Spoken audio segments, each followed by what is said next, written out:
ఏంటి మళ్ళీ గడ్డం పెంచుకుని తిరుగుతున్నావా? అప్పుడు శైలజ, ఇప్పుడు నేనా? శివ, నాకెందుకో కరెక్ట్ టైంలోనే వెళ్ళిపోతున్నా అనిపిస్తుంది. ఇప్పుడు నాకు సంతోషం కన్నా ప్రశాంతత అవసరం. అది నువ్వు నాకు ఇచ్చావు. ఇక నువ్వు ఆలోచించాల్సింది నీ లైఫ్ గురించి.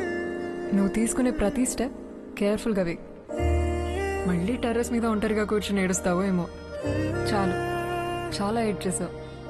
ఇంకంత హ్యాపీనెస్సే. అదొక్కటే నేను నీకు ఇవ్వాలనుకున్నా. Hope you will follow. నిన్ను మర్చిపోయానంటే నేను పిచ్చిదాన్ని శివ. ముందే ప్రిపేర్ అయ్యాను గుడ్ బై చెప్పడానికి. రే, నేనేం త్యాగం చేయట్లేదు. ఏదో టైం బ్యాడ్ వచ్చింది అంతే. అవును, ఇప్పుడు ఒకటివే చెన్నైలో ఏం చేస్తావు? ఒకటి చెప్పనా? చెప్తే నీకు కోపం వస్తుంది. ఇదంతా నీకు డైరెక్ట్గా చెప్పాలనుకున్నా, కానీ చెప్తే నువ్వు ఏదో ఒకటి అంటావు. ఎందుకంటే నీకు మాట్లాడడం రాదు కదా.